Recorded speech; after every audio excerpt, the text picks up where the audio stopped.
Friends, if you are excited to watch the upcoming action-packed film Stick, 2025, in English, then you are absolutely in the right place. In today's video, we are going to talk about this thrilling movie in complete detail. And friends, if you are visiting our channel for the first time, don't forget to subscribe to our channel because we bring you the most exciting updates, stories, and facts from the world of cinema, and you definitely don't want to miss them. In this video, we are going to explore Stick 2025 from every angle. We'll talk about what this movie is all about, what kind of story it brings, and where you can watch it when it's released. I will also share with you which OTT platform or satellite channel will offer this film so that you can enjoy it as soon as it becomes available. But that's not all. We will dive deep into the technical side of this film. We'll talk about its cinematography, editing, visual effects, sound design, and what makes this movie stand out in the action genre. We will look at the music department and see who has composed the soundtrack and how the background score adds to the intensity of the story. I will take you through the entire journey of this film, starting from its pre-production, how the concept and script were developed, moving to the filming stage, where it was shot, how the action scenes were planned and executed, and then to the post-production, where all the magic comes together with editing, sound mixing, and final touches. We will also explore the budget of the film and later, once it's released, we will discuss its box office collection and how the audience is responding to it. And yes, we will also talk about the story of Stick 2025. I'll give you a quick and interesting review of the storyline, without spoiling anything major, so you can get an idea of what kind of thrilling ride this film promises. Along with this, we'll cover some fascinating facts that even hardcore fans might not know. We'll break down the entire star cast, explain which actor is playing which character, and talk about their performances, who delivered a powerful role, who surprised the audience, and how the cast brought the story to life. So, friends, I request you to stay with me till the end of this video, because we are going to explore Stick 2025 in a way that will be both fun and informative. Let's begin this exciting journey together. The story of Stick 2025 unfolds with a fierce energy that grabs you from the very first scene and doesn't let go. The film wastes no time in building up slow introductions or drawn-out backgrounds. Instead, it throws the audience headfirst into Stick's rugged, unforgiving world. A world where every decision is a matter of life or death. Stick isn't introduced as a flawless action hero. He's a man marked by his past, carrying silent scars that the movie slowly reveals as the narrative progresses. The atmosphere is tense, the streets are dangerous, and from the very beginning, we sense that Stick is not just fighting the enemies we can see, but also battling something deep inside himself. What makes the story of Stick even more engaging is that it doesn't follow a simple straight path. Sure, it gives you the foundation of a classic action thriller, an underdog rising against powerful forces, but the way the movie plays with time, memory, and perspective makes it much more than just another shoot-'em-up film. The story cleverly jumps between Stick's present-day battles and haunting flashbacks from his past. And these flashbacks don't just serve as background information. They arrive in pieces at moments when Stick's emotions are about to boil over, allowing the audience to slowly piece together who he really is and what drives him. These memory shifts come without warning, sometimes colliding with the present in a way that blurs the line between what's real and what's in Stick's head. This keeps the audience on edge, constantly trying to figure out what's coming next and what's still hiding in the shadows. The story's first major turning point lands when Stick, who has been trying to live a quiet life away from violence, is forced back into the fight. Someone from his forgotten past comes looking for him, dragging him into a brutal conflict he thought he had left behind forever. At first, Stick seems to be just reluctantly helping someone, a young woman with ties to his old world. But as the story unfolds, it becomes clear that his connection to her is much deeper than it first appears. It's not just about protection. It's not just another mission. It's a chance to right a wrong that has haunted him for years. But the film teases this truth, revealing it slowly as the tension builds. As Stick begins his violent journey, he finds himself facing enemies on all sides, street-level gangs, corrupt officials, dangerous mercenaries.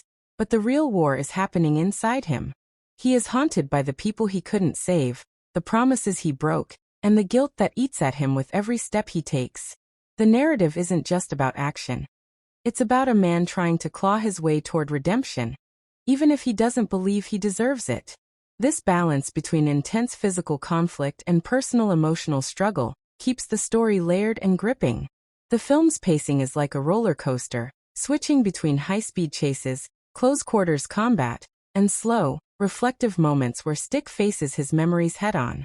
The quiet scenes, where Stick sits alone with nothing but his thoughts, are just as powerful as the brutal action sequences, because they reveal the emotional weight he carries. The story doesn't rely on constant noise or endless explosions to keep the audience engaged. It lets the silences speak. It gives space for the emotions to sink in. A second major turning point hits when someone from Stick's small circle betrays him. This betrayal cuts deep, not just because it flips the story's direction, but because it forces Stick to face the consequences of trusting someone in a world where loyalty is just another weapon. The betrayal triggers the story's most intense phase, where Stick is forced to fight back with everything he has, racing against time and fighting both external threats and his inner demons. The story races toward a climax where every piece falls into place. By this point, the audience has been fully pulled into Stick's world, emotionally invested in his mission, and eager to see how he will confront his past. The final sequences are not just a showdown of guns and fists. They carry emotional weight because they bring Stick face to face with the pain he has been running from. The narrative doesn't hand over easy victories or simple answers. It pushes Stick to his absolute limit, asking him to fight not just for survival, but for something much harder: peace within himself. Throughout the film, the theme of redemption quietly drives every scene. Stick is not trying to be a hero. He's not interested in glory, fame, or revenge in the typical sense. He's searching for something much harder to earn: a second chance, a way to correct the mistakes that have defined him for so long. This theme is woven tightly into the story, making even the most brutal fights feel meaningful, because they're tied to something deeply personal. The way Stick, 2025, plays with its narrative structure is refreshing.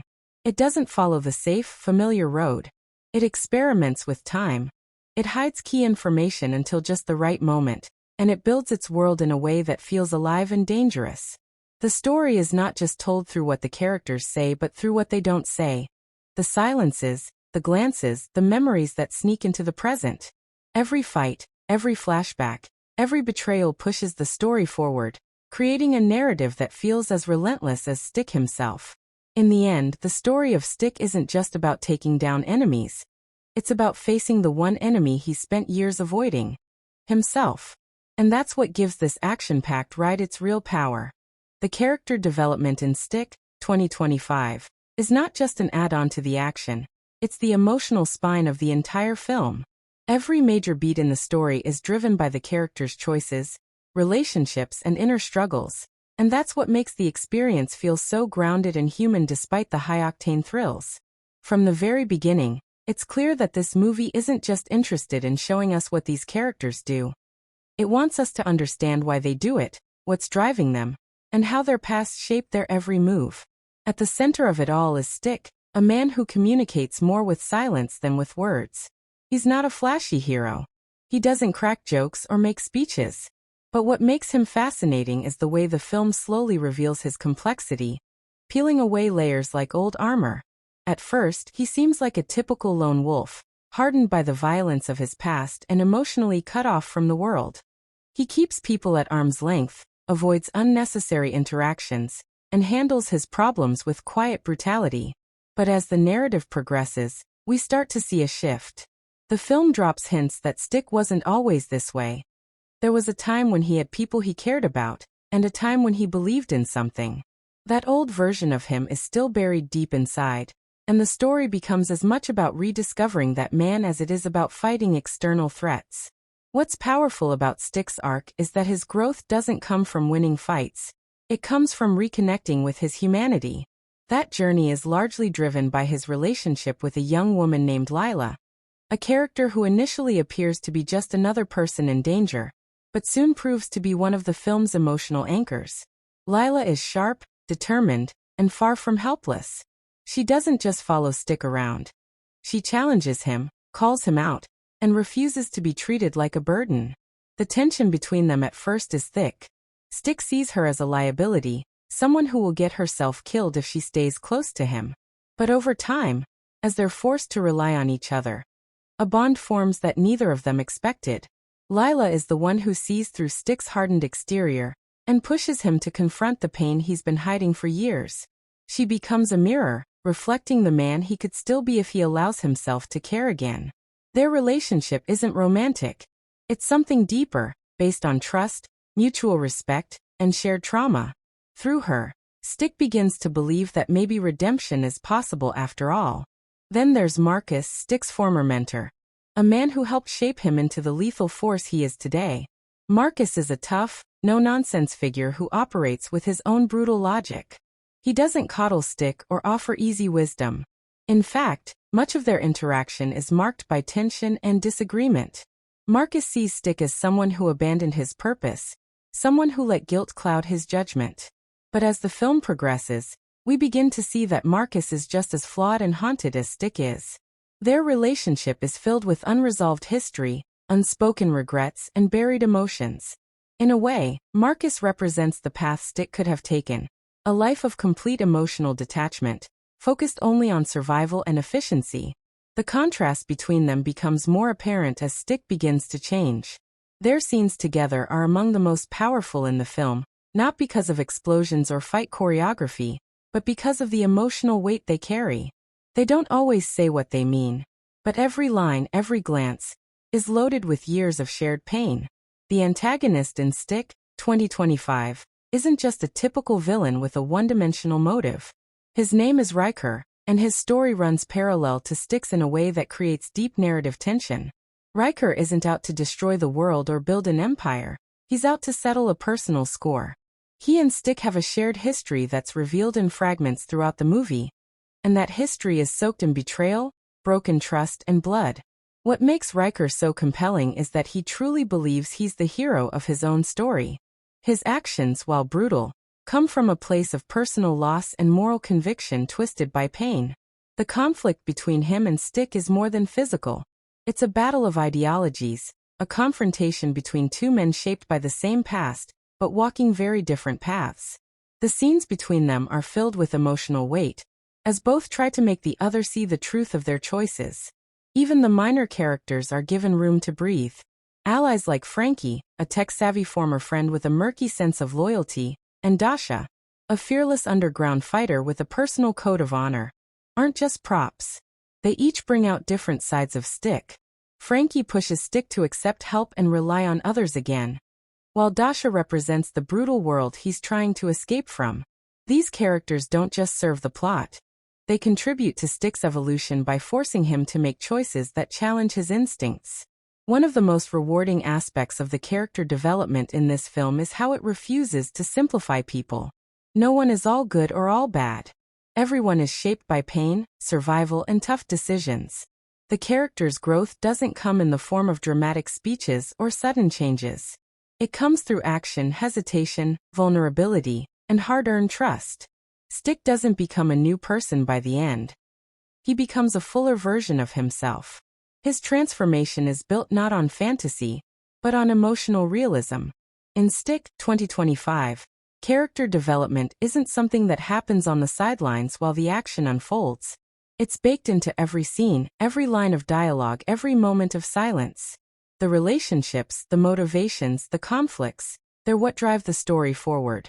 The action is intense, yes, but it's the characters and their personal stakes that make the punches matter and the choices feel real.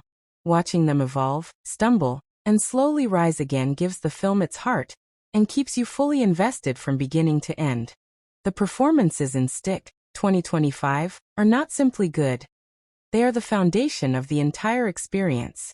The actors pour themselves into their roles with such intensity and authenticity that they create an emotional world where every fight, every stare, every decision carries weight.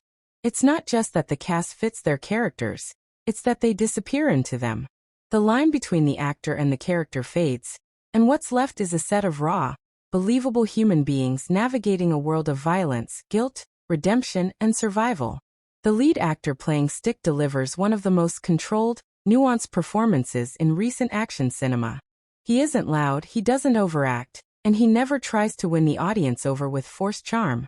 Instead, he plays Stick as a man of few words, someone who carries a storm inside him but has spent years burying it under layers of discipline and silence. The brilliance of this performance lies in its restraint. Stick's emotions don't explode across the screen.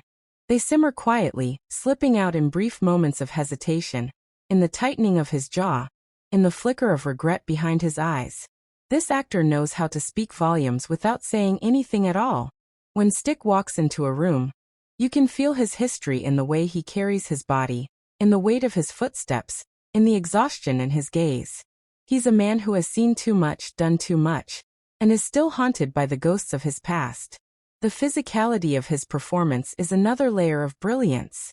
The fight choreography in Stick 2025 is brutal and direct, and the lead actor commits to every movement. You believe that he knows how to fight, but you also believe that every punch costs him something. He isn't a superhero, he's a man surviving by grit and instinct. His exhaustion shows. His injuries linger. His body tells a story as much as his words do. It's a performance that balances strength and vulnerability in a way that makes Stick both intimidating and painfully human. The actress playing Lila is equally phenomenal. From the moment she appears on screen, she brings a sharp energy and an unshakable presence. Lila isn't there to be rescued. She is fiercely independent, emotionally layered, and refuses to simply follow Stick's lead. What makes her performance so memorable is the emotional precision she brings to every scene. Lila's fear, frustration, courage, and pain all feel authentic. She plays Lila as someone who is struggling to trust, who is constantly calculating her chances of survival, but who still holds on to a spark of hope despite the darkness around her. The chemistry between Lila and Stick is exceptional, not because of forced romance, but because of how gradually they build trust. Their relationship feels earned. They challenge each other, frustrate each other, and ultimately find in each other something they both desperately need: connection. The actress handles the emotional shifts in Lila's journey with finesse. You can see her growing stronger, but also more emotionally exposed scene by scene. Marcus, the mentor figure, is portrayed by an actor who fully embodies the role of the grizzled veteran with a tough love approach. He doesn't play Marcus as the wise, soft-spoken elder we've seen in other action films. Instead, he's sharp, relentless, and at times almost brutal in his honesty. The performance is layered with bitterness and pride. Marcus pushes Stick not because he cares about his feelings, but because he knows what's at stake. His dialogue is often laced with challenge and disappointment, and the actor delivers these lines with a weight that cuts through every scene. When Marcus and Stick share the screen, the tension is thick with history. There's so much left unsaid between them, but the actors communicate volumes through body language and charged silences. It's not a comfortable relationship. It's raw, fractured, and loaded with unresolved emotions. The performance makes you feel like you're watching two men who have been orbiting the same pain for years without ever facing it directly. The villain, Riker, is given remarkable depth by the actor who portrays him. He isn't a showy, over-the-top antagonist. Riker's danger comes from his cold, almost methodical presence. His voice is calm, his movements are deliberate, and his anger simmers just beneath the surface. What makes this performance so chilling is that Riker isn't motivated by power for its own sake. He's driven by a personal code and a hunger for revenge that he believes is justified. The actor plays Riker with an intensity that makes him fascinating to watch. His scenes with Stick are electrifying because they aren't just about who can win the fight. They're about who can emotionally survive the confrontation. Riker forces Stick to look at himself, to question his choices, to face the weight of his past mistakes. The actor's ability to mix coldness with moments of surprising vulnerability gives the villain real emotional depth. You can almost sympathize with him, even when you know he's gone too far. The supporting cast delivers standout moments as well. Frankie, Stick's old friend, is played with a perfect balance of charm and unpredictability. The actor gives Frankie a rough edge, but also layers him with a subtle sadness. Frankie might crack jokes and act like he's just along for the ride, but beneath that, there's a man who's just as lost as Stick in his own way. His loyalty is always in question, and the actor plays that ambiguity with just the right amount of tension. Dasha, the underground fighter who briefly allies with Stick, is a whirlwind of energy and controlled fury. The actress brings physical confidence and emotional steel to every scene she's in. Her performance makes Dasha feel like she's lived a hard life, survived against the odds, and has little patience for anyone who isn't willing to fight for themselves. Even the smaller characters, those who appear for only a handful of scenes, feel alive and textured because of the cast's commitment. Whether it's an old enemy from Stick's past, a bystander caught in the crossfire, or a shadowy figure offering information, each actor delivers their lines with conviction, giving even the briefest moments weight. What truly elevates the film's performances is how seamlessly they all fit together. There's no weak link, no actor who feels like they're reading from a different script. Every performer seems to understand the tone of the film, the emotional undercurrents, and the complexity of their role. The emotional authenticity never gets lost, even in the middle of intense shootouts, brutal fistfights, or adrenaline-charged chase scenes. The cast brings the world of Stick, 2025, to life not just by making the action believable, but by making the people inside that action feel real, wounded, complicated, and unforgettable. The direction in Stick, 2025, doesn't just guide the film, it defines it. The director doesn't approach this story as just another action thriller to check off genre tropes. Instead, he treats it like a slow-burning character study wrapped inside a brutal, pulse-pounding survival narrative. From the opening moments, his fingerprints are all over the film's identity. He creates an atmosphere that immediately feels tense, lived in, and dangerous, pulling the audience into Stick's world without needing to spell anything out. It's not just about flashy action or cool-looking shots. It's about how every element, from pacing to shot selection to sound design, serves the emotional weight of the story. The director clearly knows how to make the audience care about more than just who wins the next fight. What's fascinating is how the director builds a tone that stays perfectly balanced between gritty realism and cinematic style. He doesn't over-stylize the action or the visuals to the point of distraction. The streets, the safe houses, the underground arenas, they all look rough, imperfect, weathered by time and violence. He avoids the clean, glossy look some modern action films fall into and instead leans into textures. Cracked walls, flickering neon lights, bloodied knuckles, sweat-soaked shirts. Everything feels tactile and grounded. The visual world mirrors Stick's internal state. The director intentionally avoids glamorizing violence. The fights aren't clean, the chases aren't slick, and the victories never come without cost.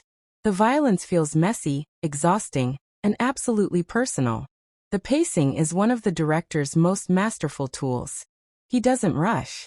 The story unfolds with a patience that almost dares the audience to sit in the discomfort of the quiet moments. Instead of racing from one set piece to the next, the director gives space for silence, for characters to just exist, for emotions to settle before they crack open. This pacing is crucial because it allows the audience to connect deeply with Stick. You aren't just watching him navigate danger. You're feeling his fatigue, his hesitation, his creeping sense of regret. The director builds this rhythm deliberately.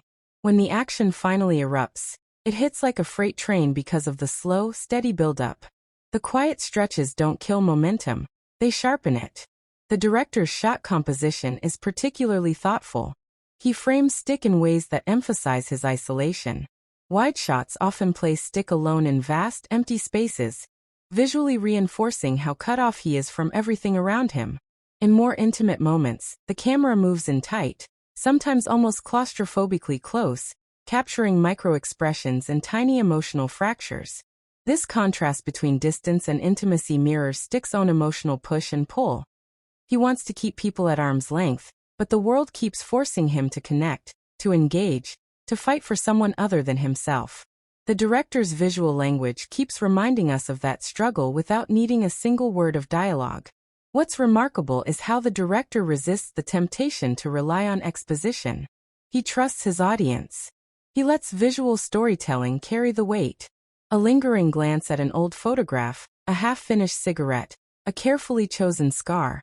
All of these small details build the world and the characters without ever pausing to explain. Flashbacks are used sparingly, and when they do appear, they feel fractured, disjointed, like painful memories that Stick himself is trying to suppress. The director doesn't hand the audience a perfectly packaged backstory. Instead, he allows pieces to surface organically through actions, through fights, through tense confrontations. This restraint gives the film a raw authenticity. One of the boldest choices the director makes is how he uses silence and stillness. Many action directors are terrified of quiet. They fill every second with music, sound effects, or rapid dialogue to keep the energy up. But here, the director leans into the power of silence. In some of the film's most emotionally loaded moments, all the noise fades away.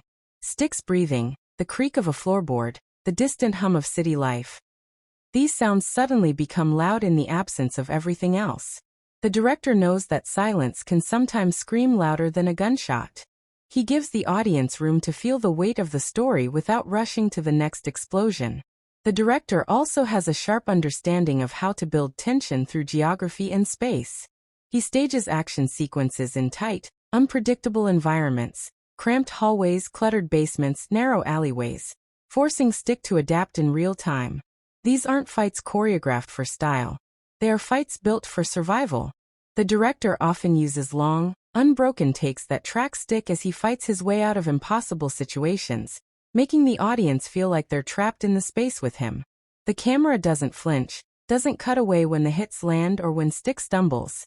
It stays with him, absorbing the chaos, making the viewer feel every desperate moment. Another layer of brilliance comes from the director's subtle handling of themes. Redemption, trust, grief. These ideas are never loudly announced, but they ripple through every scene. The director weaves them into the fabric of the story, letting the audience pick up on them through Stick's interactions, his mistakes, his reluctant alliances. The director avoids neat resolutions. He isn't interested in telling a story where everything gets wrapped up with a perfect ending. He's more interested in exploring whether someone like Stick can ever outrun his past, whether people like him are capable of true change. The ambiguity makes the film feel more honest and, ultimately, more impactful. The director's influence is also seen in how the performances are shaped. Every actor is pulling in the same direction. There's a naturalism to the way characters speak, move, and react to danger. No one feels like they're performing for the camera. They feel like people caught in a situation that could crush them at any moment. The director clearly pushed the cast to find the emotional truth in their roles rather than leaning on action film stereotypes. Even Riker, the villain, is more than a one-note adversary. The director gives him space to show his own pain, his own broken code, making him a mirror to Stick rather than just an obstacle. The supporting characters all benefit from this directorial approach. Whether it's Frankie's slippery loyalty, Dasha's controlled fury, or Marcus's biting mentorship, each character feels like they've stepped out of their own fully formed story and into Stick's path. The director resists the urge to make them sidekicks or background noise. They all leave an imprint on Stick, and by extension on the audience. Visually, the director plays with color and shadow in a way that subtly enhances the storytelling. The color palette is muted, dominated by grays, faded blues, and sharp neon accents, reflecting the bleak, hard-edged world these characters live in. But occasionally, in moments of emotional clarity, a burst of warm light or a flash of natural color cuts through the gloom, hinting at the possibility of hope or connection. The director never overplays this. It's there if you notice it, like a quiet heartbeat beneath the tension. Perhaps the most impressive thing the director achieves is how he keeps the film emotionally grounded even when the stakes escalate. The cinematography in Stick, 2025, is a visual powerhouse that transforms every scene into a layered emotional experience. The camera doesn't just record what happens. It shapes how we feel it, pulling us deep into Stick's turbulent world through carefully orchestrated visuals that are gritty, tense, and sometimes unexpectedly beautiful. The cinematographer approaches each shot with the kind of precision that makes you realize nothing is accidental. Every camera angle, every flicker of light, every tightly framed moment carries weight.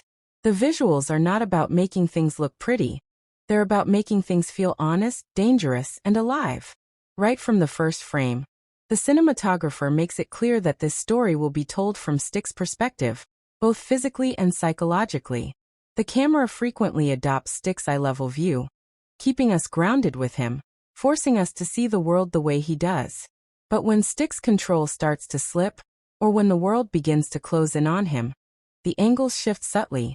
The camera tilts just slightly, the horizon skews, and what was stable begins to feel off balance.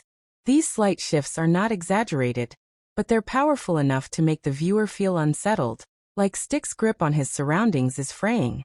Lighting is used masterfully to carve out mood and tension. Stick's world is not brightly lit. It's soaked in shadow, in half-lit rooms, in the dim glow of aging streetlights. This isn't just to make things look cool. It's a visual language that speaks to Stick's emotional state.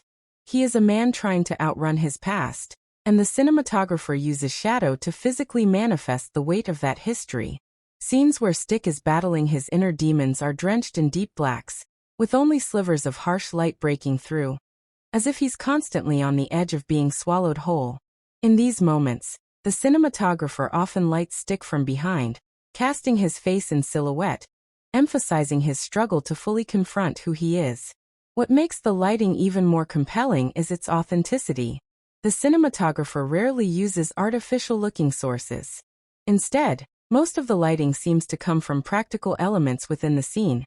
A lone desk lamp, headlights from a passing car, neon signs buzzing overhead, the cold fluorescent glow of a subway station. This approach makes the world feel tangible, grounded, and immediate. You can almost feel the humidity in the air, the grit underfoot, the weight of the spaces Stick occupies. This realism gives the action and the drama a raw, visceral edge. The danger feels close. The desperation feels suffocating. The camera movement is another standout element. During high-stakes chases or brutal hand-to-hand combat, the cinematographer doesn't rely on shaky handheld chaos to create energy. Instead, the camera moves with deliberate precision, often following Stick in long, tracking shots that keep the tension tight and the geography clear. These sequences are designed to make you feel like you're right there with him. Ducking, weaving, sprinting, surviving. The camera's fluidity in these moments amplifies the urgency without sacrificing visual clarity. You're not just watching the action, you're experiencing it. But when the pace slows and the emotional weight kicks in, the camera stills. It lingers. It breathes.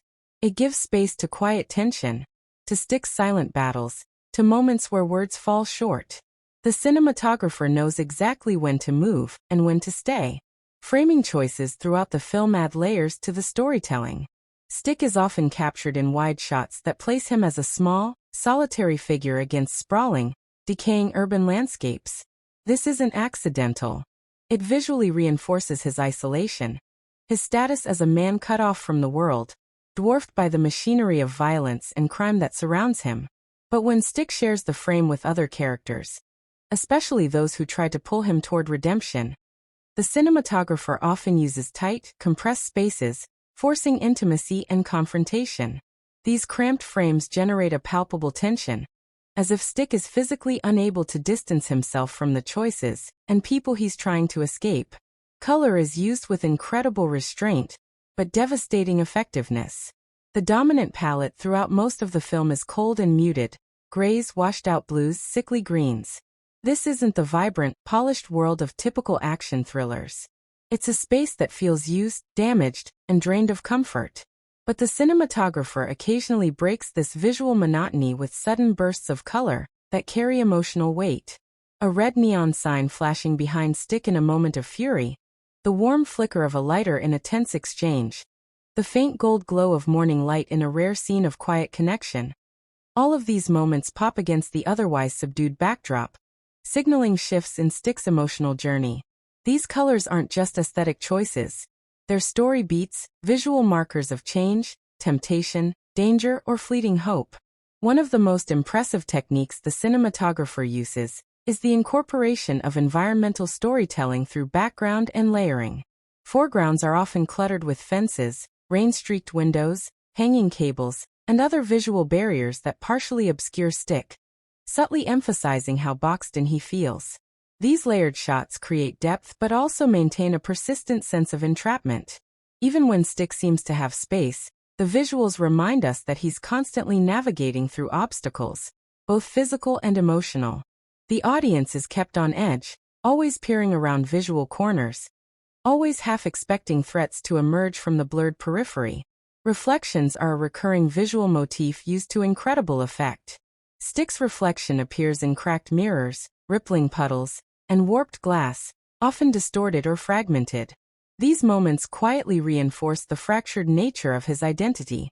Sometimes, the cinematographer frames Stick so that his reflection appears more dominant in the shot than his actual self, hinting at the internal conflict between who he is and who he pretends to be.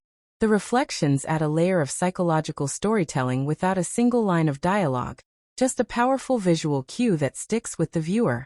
During scenes of suspense, the cinematographer expertly manipulates focus and depth of field.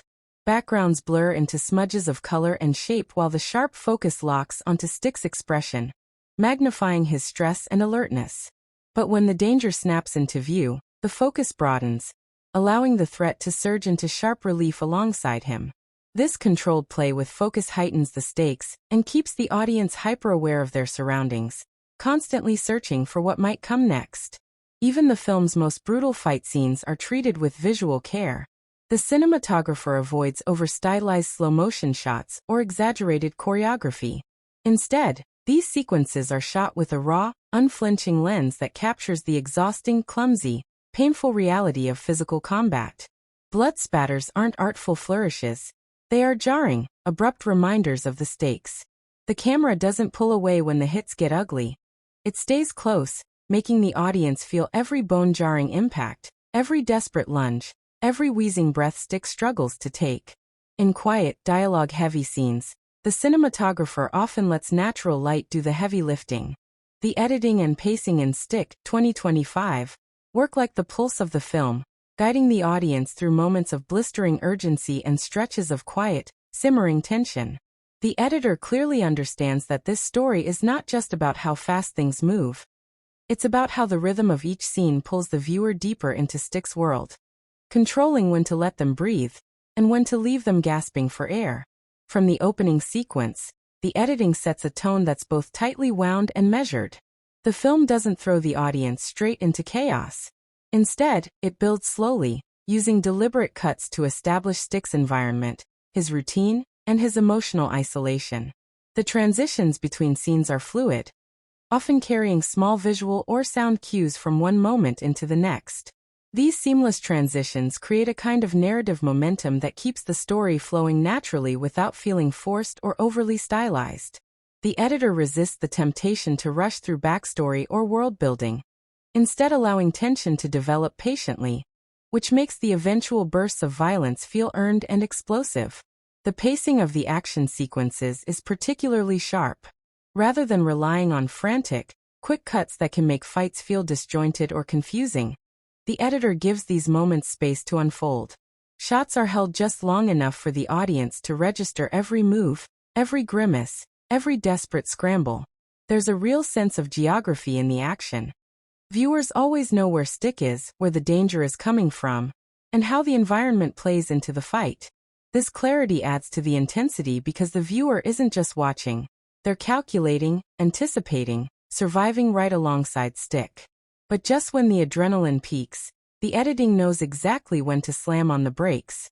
After a brutal fight or a tense chase, the film often drops into near silence, letting the aftermath stretch out. These quiet beats are not wasted time. They're essential, allowing the audience to feel the weight of what just happened, to sit in Stick's exhaustion, his regret, or his fleeting moments of reflection. This deliberate pacing amplifies the emotional impact and makes the moments of high tension hit even harder when they return. Dialogue-heavy scenes are handled with a rhythm that feels natural and unforced. The editor doesn't chop these exchanges into rapid back-and-forth shots. Instead, conversations are allowed to breathe, with carefully timed pauses, lingering reaction shots, and moments of silence that say more than the words themselves. This approach pulls the audience into Stick's emotional state, where often what's unsaid carries the most weight. The pacing in these scenes often mirrors Stick's guarded personality, measured, cautious, slow to reveal too much, but there's always a steady undercurrent of tension, as if something might explode at any second. One of the most effective techniques the editor employs is the strategic use of compression and expansion of time. During critical emotional moments, time seems to slow down, not through visual slow motion, but through longer, uncut takes that stretch out the tension, forcing the audience to live inside Stick's hesitation or fear. On the flip side, certain action beats are aggressively compressed, with rapid successions of cuts that mimic Stick's heightened, almost instinctual response to immediate danger. The contrast between these rhythms creates a dynamic flow that keeps the viewer engaged because the tempo is constantly shifting, constantly surprising. The transitions between past and present, reality and memory, are handled with exceptional fluidity. When the film dips into Stick's flashbacks, the editor uses clever visual bridges, often cutting from a present-day object, location, or sound that seamlessly morphs into a moment from his past. These transitions aren't abrupt. They feel like intrusive memories that bleed into Stick's consciousness whether he wants them or not. The pacing during these sequences often slows, the sound design thins out, and the color palette subtly shifts, pulling the audience into Stick's fractured mental space. These memory interludes never overstay their welcome. They're quick but potent, adding depth without derailing the present-day storyline. The editor also knows when to let chaos reign. In scenes where Stick is overwhelmed, the editing rhythm accelerates, cutting more frequently, layering sounds more aggressively, and sometimes even disorienting the audience just enough to share in Stick's panic. But even in these fast-cut moments, the editing never completely loses spatial awareness. There's always an anchor, a shot that reorients the viewer, a sound that cuts through the noise, a glimpse of Stick's face that brings us back to the emotional core of the scene. Montage sequences are used sparingly but effectively. When Stick is preparing for a critical confrontation, or navigating a tense escape, these montages stitch together multiple actions and locations with an urgency that drives the story forward. The pacing tightens here, the cuts come faster, but crucially, the editor doesn't abandon emotional continuity. Even in montage, there's a focus on Stick's mindset, whether it's grim determination, creeping doubt, or mounting fear. The editing during these moments serves not just to propel the plot, but to mirror the rhythm of Stick's heartbeat. When the story edges toward its emotional peaks, whether it's a reunion, a betrayal, or a moment of personal reckoning, the editor smartly dials back the cutting entirely. The camera lingers. The pacing slows to a crawl. It's as if time itself is holding its breath. These moments are where the editing shows real restraint and maturity, allowing performances to unfold without interference, trusting the actors to carry the scene and trusting the audience to feel the weight without needing to be pushed. Even the film's closing sequence is a masterclass in pacing. The editor draws it out just enough to give the resolution weight, but doesn't linger to the point of indulgence. There's a rhythm to the way the final moments are cut, the way sounds fade, the way the story gently exhales rather than abruptly cutting to black. The pacing ensures that when the film ends, it leaves behind a lingering pulse, a rhythm that echoes long after the last frame. The editing and pacing in Stick, 2025, are not flashy for the sake of style. They are carefully calibrated tools that shape the entire experience. They control not just the speed of the story but its emotional waves, its moments of dread, its bursts of violence, and its rare flashes of hope. The editor has crafted a flow that's as much about what's felt as what's seen, creating a film that grips, surprises, and stays in rhythm with the heartbeat of its complex, haunted protagonist. The soundtrack and score of Stick, 2025, operate like a second skin for the film, not just existing in the background but pulsing in sync with the story's emotional heartbeat. The composer approaches the music as if it's another character in Stick's journey. Sometimes it walks alongside him, sometimes it haunts him from the shadows, and sometimes it presses so hard on the audience's senses that it feels almost physical. This isn't a soundtrack that simply decorates action scenes or fills quiet moments. It's a carefully designed soundscape that constantly feeds into the mood, the pacing, and the emotional depth of every frame. The opening minutes immediately set the tone with a low, atmospheric hum, barely music, more like the sound of distant machinery, a slow grinding rhythm that wraps the city in an unsettling grip. The composer doesn't rush to introduce bold themes or overwhelming instrumentation. Instead, there's a slow build, a creeping tension that quietly announces itself before fully stepping into the foreground. It's this patience that makes the score so gripping because the music doesn't demand attention. It earns it, pulling the audience into Stick's gritty, unforgiving world one beat at a time. The sparseness is intentional, and the silences become just as meaningful as the sound. As Stick moves through his daily survival, the soundtrack becomes a kind of companion to his solitude. The quiet moments aren't left empty. They're filled with faint echoes, distant strings, and soft electronic pulses that feel like they're stitched directly to his breathing and footsteps. The soundscape seems to reflect his isolation. It's not grand or heroic, it's intimate, restrained, sometimes even claustrophobic. When he's reflecting, hiding, or simply walking the streets, the music lingers like a memory that refuses to fade. And it's here that the score starts introducing one of its most effective tools: the recurring motif tied to Stick's haunted past. This motif is subtle, often built around a simple series of piano notes, sometimes distant, sometimes almost unfinished, as if the melody itself is something Stick can't fully grasp. It drifts in and out, sometimes fully formed, sometimes fractured, depending on Stick's emotional state. When the motif first appears, it almost slips by unnoticed, but as it returns throughout the film, it starts to feel like a musical echo of Stick's deepest regrets and memories. It's not aggressive, it's not loud, it's persistent, and its quiet repetition builds an emotional thread that carries the audience through Stick's internal battles. In sharp contrast, when the action erupts, the soundtrack transforms. It doesn't follow the typical thundering drums or overly orchestrated battle themes you might expect in this kind of film. Instead, the composer layers aggressive electronic pulses, sharp synthetic beats, and tight, fast-paced rhythms that sync almost unnervingly with Stick's movements. The music drives the urgency, but it does so with a gritty, mechanical edge that feels more like a heartbeat in overdrive than a polished action score. Percussive hits are timed to land precisely with Stick strikes or stumbles, creating a visceral connection between the visuals and the sound. These sequences don't just feel dangerous, they sound dangerous, and that makes the experience more immersive. The composer also understands that not all tension needs to be wrapped in loud, frantic music.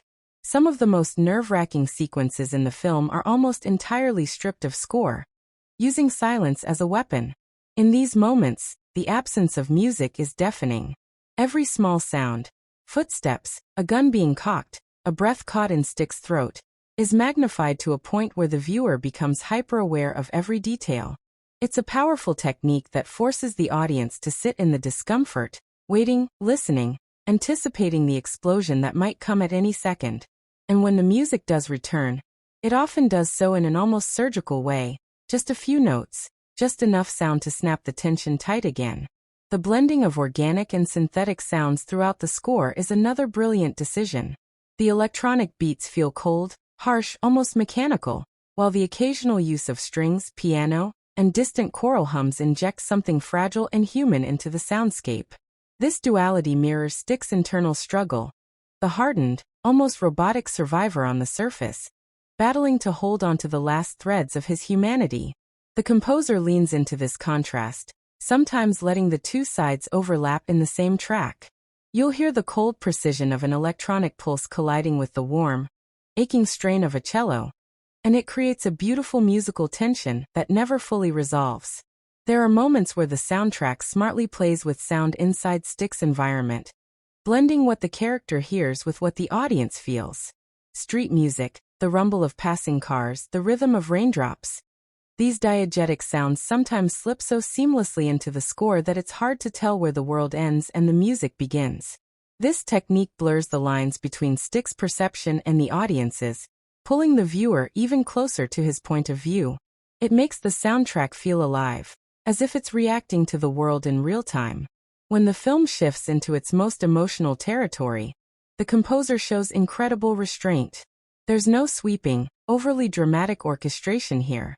Instead, the music often reduces to its barest form.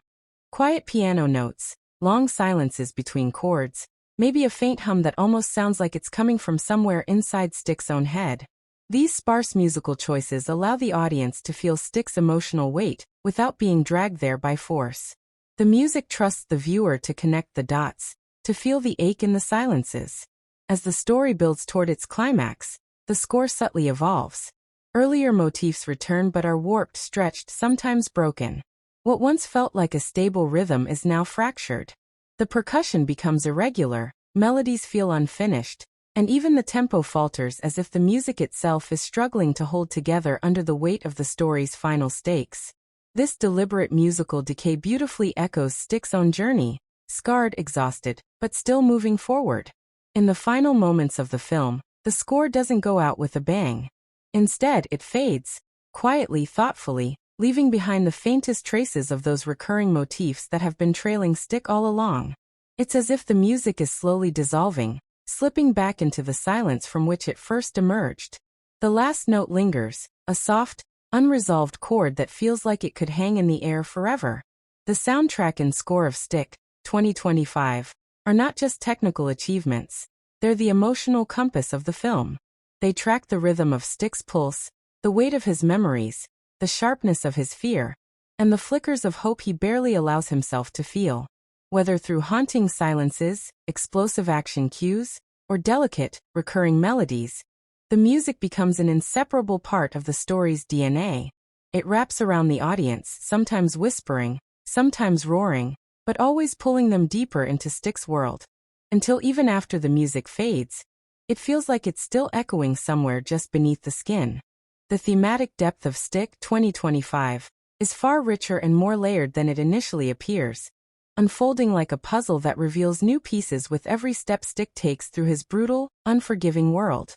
On the surface, it is a story of a man navigating a dangerous cityscape, but as the narrative deepens, it becomes clear that the film is quietly wrestling with profound questions about the cost of survival, the weight of legacy, and the silent war between self-destruction and self-redemption.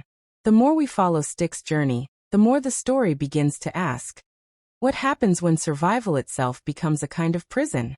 And what do you sacrifice, piece by piece, when you fight to stay alive in a world that constantly tries to erase you? At its core, the film is a meditation on survival as a curse rather than a victory. Stick survives gunfights, betrayals, and the endless grind of his city's underworld, but the story keeps returning to the idea that survival is not always triumph. It's sometimes just postponement. Living another day doesn't always mean you're winning. It can mean carrying more scars, more guilt, and more weight you can't put down. The story doesn't glorify Stick's toughness or resilience. Instead, it quietly examines what he's had to become in order to endure. Each fight, each escape, each narrow survival seems to chip away at him. And the film cleverly asks the audience to consider whether Stick is really living, or just refusing to die. Memory hangs over the entire narrative like an invisible fog.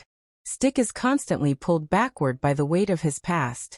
The film rarely spells out the full story of his history in explicit detail, but the lingering looks, the silences, and the recurring visual motifs tell us everything we need to know. Stick is a man tormented by what he couldn't protect, by the people he lost, by the version of himself he can't seem to kill. The story seems to suggest that memory isn't just a collection of events. It's an active force, shaping every decision, every hesitation, every punch thrown. Memory drags Stick toward recklessness, pushes him to protect others even when it puts his own life at risk, and chains him to the very streets he sometimes tries to escape. It is a fascinating exploration of the way grief and guilt can live inside someone, altering their trajectory without them ever fully realizing it. The theme of identity pulses through the story with quiet intensity. Stick is a man constantly running from the version of himself that everyone else sees. To the world, he's a fighter, a criminal, a ghost of the city's underground. But the film repeatedly shows us that Stick's internal identity is far more complex. He resists being defined by his reputation, yet he can't quite find a new identity to inhabit. There's a restless tension inside him. A man who doesn't want to be who he was, but isn't sure who he can become. The story seems to ask whether people like Stick are allowed to change, or whether the world has already written their ending. Even as he fights for others, as he protects people on the fringes of his life, Stick often seems unsure whether he's doing it out of genuine care, or because he's trying to rewrite his own legacy. It's a subtle, ongoing battle between how he's seen and who he hopes to be.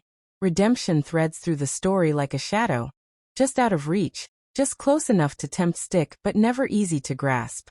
Unlike many redemption arcs in action films, Stick's journey doesn't feel like a straight climb toward a better self. Instead, it's jagged and unpredictable, full of backslides, rage, and moments of brutal selfishness. The film doesn't make redemption a prize to be won. It makes it a painful, uphill fight that Stick isn't even sure he deserves to win.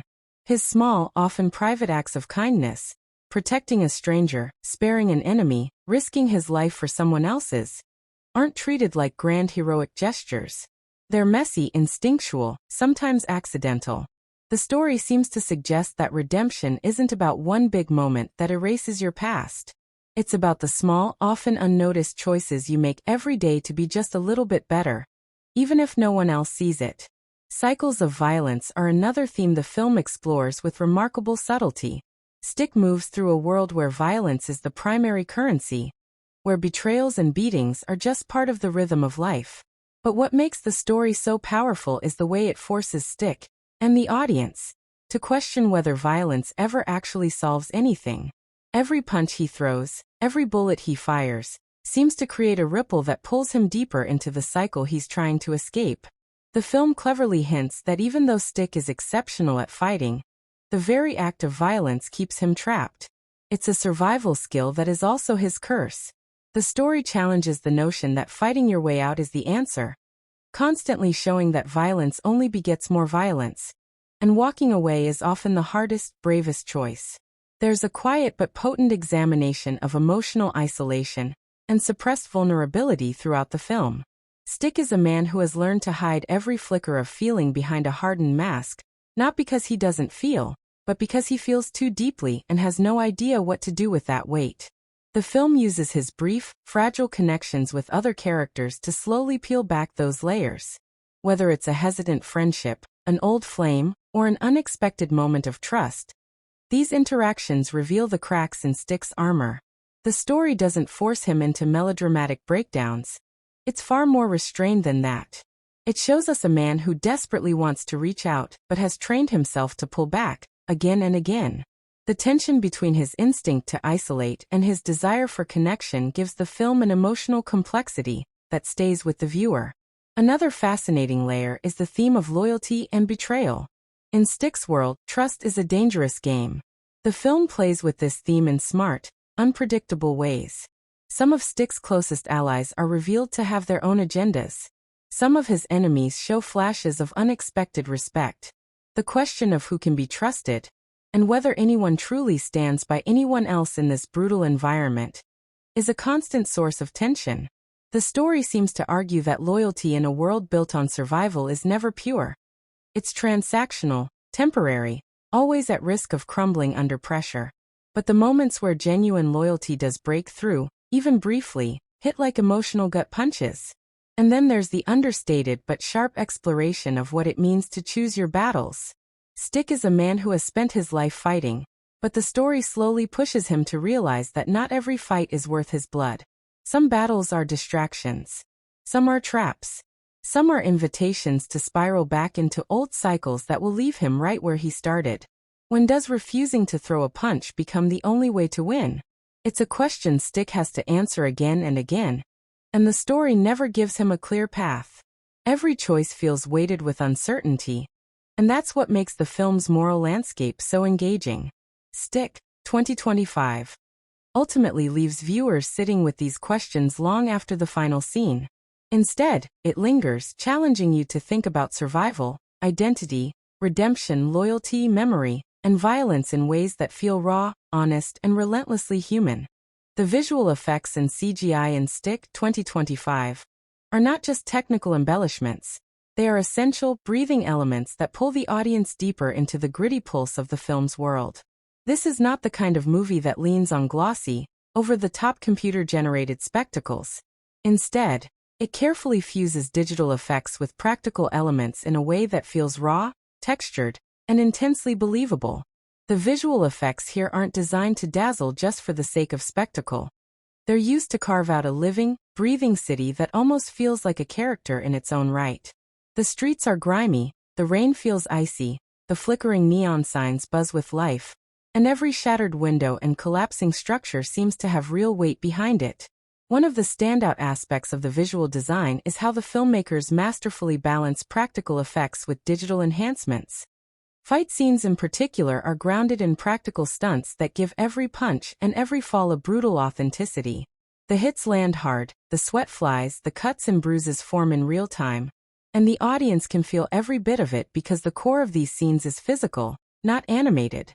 But the digital layer is expertly draped over these practical foundations, used to elevate the intensity without ever betraying the sense of realism. Bullet trajectories, glass shards exploding from windows, rain splashing in hyper-detailed droplets. These are moments where CGI steps in to amplify rather than dominate. The cityscape itself feels alive thanks to the subtle but rich layering of visual effects. Towering skyscrapers that loom over the streets, the flicker of malfunctioning streetlights, the soft glow of holographic billboards bleeding into the night fog. These are crafted with precision and restraint. The film resists the urge to make the city look like some overly futuristic playground. Instead, it focuses on grit, decay, and claustrophobia, using CGI to subtly build a world that feels suffocating, rain-soaked, and alive with quiet menace. It's not the kind of place that feels polished or clean. It's a city that has grown weary, and the visual effects wrap the viewer in that exhaustion. One of the most remarkable things about the film's use of visual effects is how they handle the seamless transitions between practical and digital destruction. When walls collapse, cars explode, or buildings crumble under the weight of chaos, the effects feel heavy and tactile. The debris doesn't just disappear into thin air. It hangs in the atmosphere. It bounces off nearby structures. It leaves a lingering cloud of dust. This level of detail grounds the action and keeps it from slipping into cartoonish territory. It's clear that the filmmakers wanted the audience to feel like they could reach out and touch this world, even in its most chaotic moments. There are also moments where CGI is used to enhance the emotional storytelling in ways that aren't immediately obvious. Rain, for example, isn't just weather in this film. It's mood, it's pressure, it's Stick's constant companion. The digital manipulation of weather effects is done so well that the rain feels like an oppressive presence, sometimes soft, sometimes slamming down like a hammer, perfectly mirroring Stick's internal storm. Subtle visual cues like these show how digital effects can become a language of their own, deepening the emotional beats of the story without pulling focus from the characters. What's particularly impressive is that the CGI doesn't try to overwhelm with scale. There are no sprawling alien invasions, no citywide implosions, no sky-tearing portals. Instead, the effects team focuses on intimacy and realism, making small spaces feel dangerous, close-quarters combat feel suffocating, and tight urban corners feel like death traps. The visual effects never let the audience forget that Stick's story is one fought in back alleys, crumbling warehouses, and rain-slicked streets, not some sprawling battlefield. Even in scenes where the action ramps up to wild levels, explosions, high-speed chases, brutal shootouts, the CGI is always working in the service of the world's established tone. The film never slips into visual excess. It keeps pulling back to a grounded aesthetic, where even the biggest effects sequences are peppered with dirt, sweat, and the weight of consequence. There's no glossy, stylized perfection here. Instead, the effects are messy, gritty, and rooted in a believable visual texture. Another standout aspect is the clever use of visual effects to explore Stick's psychological state. There are brief, almost hallucinatory flashes, moments where the edges of his vision blur, where the rain seems to fall in slow motion, where the streetlights pulse unnaturally. These moments are crafted with digital precision, but feel like organic extensions of Stick's fractured psyche. They're not overused, they hit at just the right times, giving the audience a visceral sense of Stick's trauma, rage, and creeping disorientation. Importantly, the CGI never competes with the performances or overshadows the emotional core of the film. The effects complement what the actors are doing, adding texture rather than pulling attention. It's the kind of visual craftsmanship that shows restraint, where the team behind the effects understands that less can be more, and the audience is always better served by immersion rather than distraction. In Stick, 2025, the visual effects are like the invisible scaffolding holding up the entire world. They shape the city, heighten the danger, and deepen the mood without ever pulling the viewer out of the story. It's a perfect example of how CGI can disappear into the fabric of a film while still leaving a powerful impact. The seamless blend of practical grit and digital precision makes every alleyway, every drop of rain, and every collapsing wall feel intensely real. It's not about showing off, it's about making the world breathe, bleed, and bruise right alongside Stick. The set design and locations in Stick 2025 are not just backdrops where the action unfolds, they are living, breathing parts of the story that hold secrets, history, and emotion in every crack and shadow. The production design team didn't just build sets. They created a world that feels like it has existed long before the audience arrived, and will continue to exist long after the final scene fades. The city is a character in itself, steeped in grime, soaked in perpetual rain, and bursting with a kind of urban decay that tells its own silent story. Every street, building, and room feels meticulously selected to enhance the mood, the tension, and the raw energy that pulses through Stick's journey. The film immerses us in a setting that feels both claustrophobic and sprawling. Narrow alleyways squeeze the characters, cracked pavements and rusting fences loom around them, and there's a constant sense that the walls are closing in. The set design leans heavily into this gritty aesthetic. Broken neon signs buzz faintly in the distance. Abandoned cars rust on the edges of forgotten roads. Trash piles up in the corners, and rainwater glistens in dirty puddles. It's the kind of city that's been beaten down by time, neglect, and corruption, and you can feel that weight in every frame. This is not a sterile, studio-built world. It feels alive, worn, and undeniably real. The interior sets deserve just as much praise as the outdoor locations. The safe houses, bars, underground fight clubs, and hideouts Stick moves through all carry unique identities. Each location reflects the character of the people who inhabit them. The fight clubs are dimly lit, drenched in sweat and desperation, with battered cages and walls stained from past battles.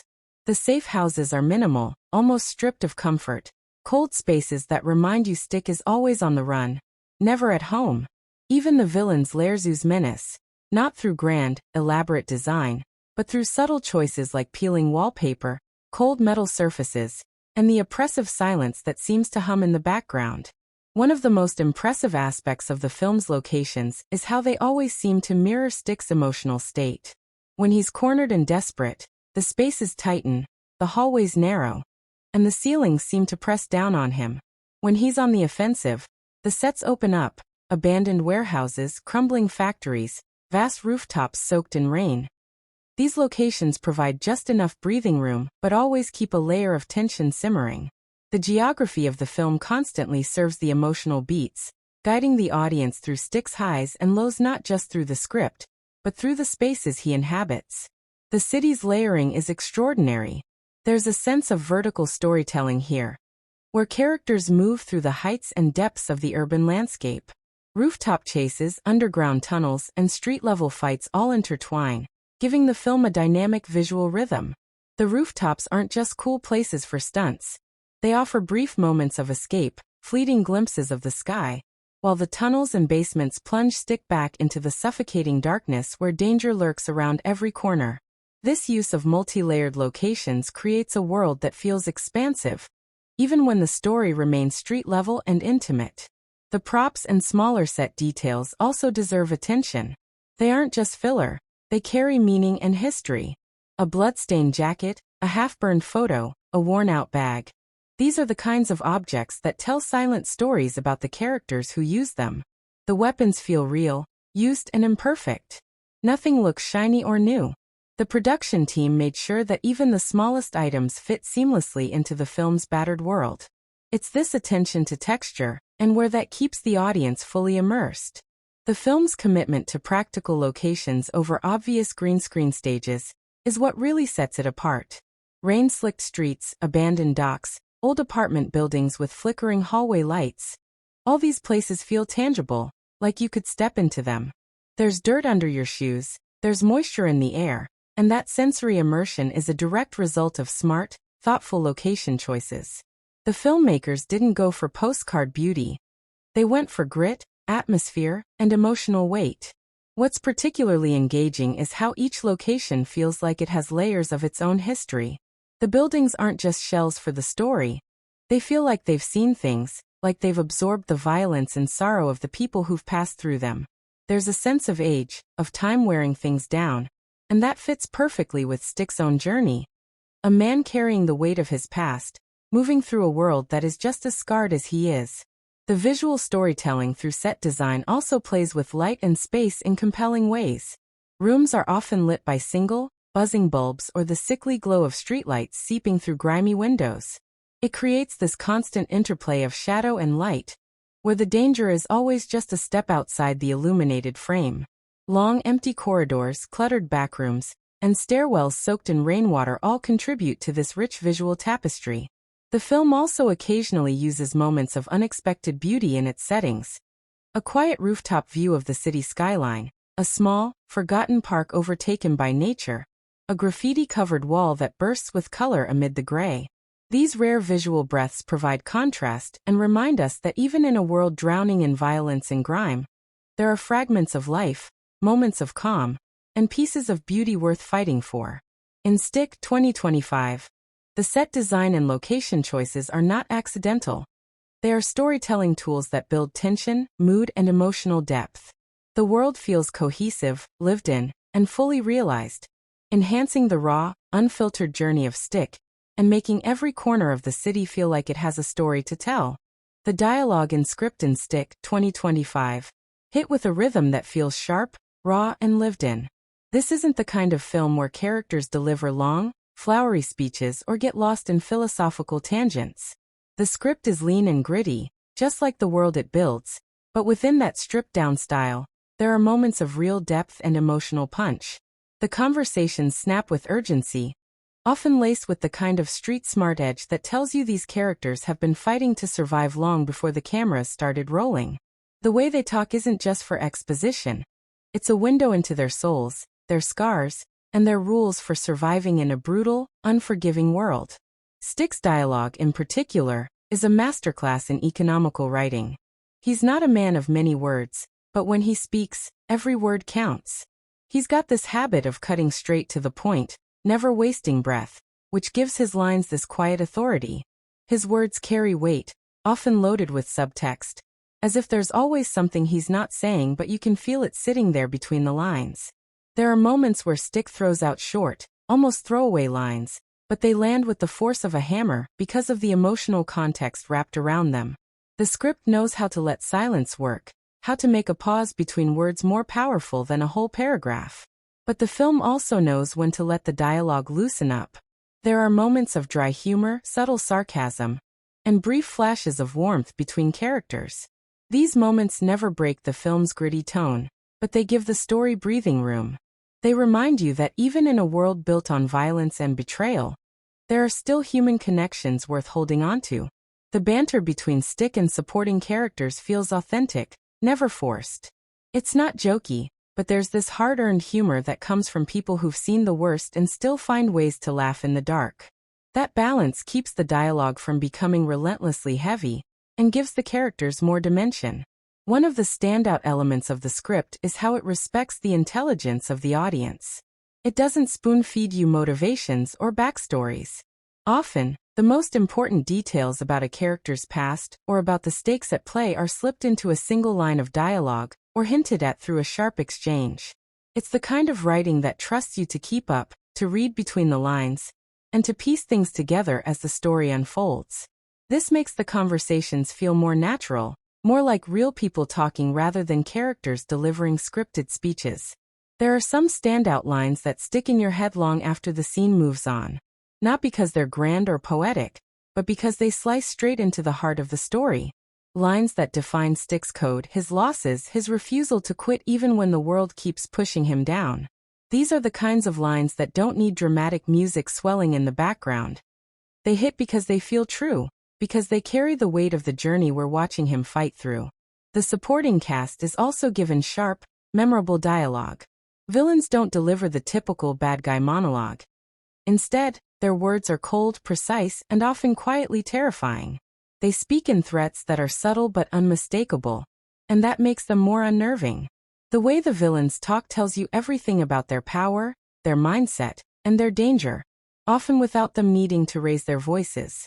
The script keeps the tension alive by letting these characters duel not just with fists, but with words that cut deep. The film's pacing is echoed in the rhythm of its dialogue. Action scenes hit fast, but the dialogue slows things down in just the right places, giving the audience room to process Stick's internal struggles or the shifting alliances in the story. It's a script that understands the importance of pacing not just in editing but in conversation. Even in quieter moments, the words feel tight and deliberate, always pushing the story forward or revealing something hidden. There are also deeply emotional conversations, especially between Stick and those rare few people he lets close to him. These moments are handled with restraint. The characters don't pour out their hearts in big, tearful speeches. They reveal their pain in fragments, in half-finished sentences, in the things they choose not to say. This gives those scenes a raw honesty that hits harder than overblown emotional declarations ever could. The emotional weight sneaks up on you because the film earns it, line by line. What makes the script even more impressive is its ability to balance simplicity with nuance. The words aren't fancy, but they're loaded with history, conflict, and meaning. A single line can carry the weight of years of regret, a broken friendship, or a life spent fighting uphill battles. The writing is clean but never empty, precise but never cold. It walks this fine line between minimalism and emotional resonance, always leaning into the truth of the characters rather than forcing melodrama. Throughout Stick, 2025, the dialogue serves as both a weapon and a shield. Characters use words to intimidate, to protect themselves, to form fragile connections, and sometimes to betray each other. The script uses conversation as a battlefield, a place where the most dangerous moves can be made without a single punch thrown. And the beauty of it is, the audience is drawn into these verbal showdowns just as intensely as they are to the physical fights. In the end, the dialogue and script in Stick, 2025, carve out a space where the characters feel alive, the world feels textured, and every conversation matters. Whether it's a line that lands like a gut punch, a moment of quiet vulnerability, or a razor-sharp exchange that changes the power dynamic in an instant, the film's writing always keeps you locked in. It's storytelling that respects the characters, respects the audience, and knows exactly how to make every word count. Stick, 2025, steps into the action crime genre with a bold attitude, but it doesn't just settle for ticking familiar boxes. It grabs those genre conventions, shakes them up, and sometimes even flips them completely. On the surface, it offers everything fans expect from a gritty street-level action film. Brutal hand-to-hand combat, intense chase sequences, and morally gray characters navigating a world filled with danger and betrayal. But what makes this film stand out is the way it carefully chooses which genre traditions to honor, and which to completely sidestep. It's a film that knows the game, but isn't afraid to change the rules mid-play. The action sequences are a key pillar of the genre, and Stick, 2025, delivers them with raw, bone-crunching intensity. But unlike the polished, almost balletic fight choreography seen in many modern action films, the fights here feel ugly, personal, and sometimes downright uncomfortable to watch. There's no slow-motion glorification, no perfect standoff with evenly matched opponents. Stick's battles are desperate, messy, and laced with a sense of survival rather than style. The film leans into this grounded brutality, which is a refreshing shift from the slick over-choreographed trends dominating the genre. This approach pulls the audience deeper into Stick's world, where violence isn't something to admire, it's something to endure. Where many films in this space would flood the runtime with back-to-back action, Stick plays with pacing in a way that subverts expectation. It knows when to slow down, to lean into moments of silence, dread, or reflection, building a thick layer of tension before the next explosion of violence. It doesn't feel the need to constantly bombard the audience with noise and movement, which actually makes the action scenes hit harder when they arrive. The film is confident enough to let you sit with the characters, to feel their exhaustion, their regret, their simmering rage. And that's where it edges past the surface-level thrills that dominate many genre pieces. One of the most surprising things is how the film handles the emotional core of the story. Typically, an action-driven revenge film would follow a very linear, predictable emotional path. Protagonist suffers loss, pursues revenge, finds closure, but Stick resists that oversimplification. It plays with ambiguity. Stick's quest isn't just about revenge or justice. It's about navigating his own sense of identity in a world that's constantly trying to erase him. That inner struggle adds layers to the traditional lone wolf trope. Instead of being a hardened, unshakable hero, Stick is visibly affected by what he goes through. He carries his wounds in his posture, in his silences, in the way he hesitates at critical moments. The film allows him to be vulnerable without stripping away his toughness, which is a rare balance in this genre. The crime elements also come with a refreshing twist. The usual setup would pit Stick against an all-powerful crime syndicate or a cartoonishly evil boss. Instead, the villains here feel eerily plausible, quietly dangerous, operating in the shadows, pulling strings that suffocate Stick without the need for grand monologues or world-ending stakes. The power struggle feels personal, local, street-bound. It's not about saving the city or stopping some massive criminal empire. It's about survival, reputation, and making sure you don't get erased from your own corner of the world. That scaled-down conflict actually raises the tension because it feels so close to the skin, so much more real. There are moments where the film lightly brushes humor into the mix, but it never leans into the wisecracking hero trope. The humor comes from dark irony, from characters who have been through enough to laugh in the face of danger, but never to deflect from their pain. This grounded humor feels authentic to the setting, and keeps the film from becoming self-serious without undermining its stakes. It's a careful blend that serves to make the characters more human rather than comic book caricatures. The film also avoids the tired cliché of the invincible protagonist. Stick takes damage, physical, emotional, psychological. He loses fights. He makes mistakes. He gets blindsided. This constant vulnerability keeps the suspense alive because the audience is never quite sure whether he's going to make it out of a situation, or what making it out will even cost him. By keeping Stick's journey unpredictable, the film stays well clear of genre laziness and invites the audience to stay fully invested. What's fascinating is how the film plays with silence and stillness as much as it plays with chaos and noise. A typical action film might score every moment with pounding music, or keep the dialogue moving to fill the space. But Stick allows entire scenes to hang in near silence, building discomfort, making the audience lean in rather than spoon-feeding them tension. It's a bold choice that shows the filmmakers are thinking beyond surface-level thrills, and are genuinely crafting mood and atmosphere. Even the supporting characters resist genre shortcuts. Where you might expect a stock sidekick, a standard love interest, or a paper-thin villain, the film takes time to give each player nuance.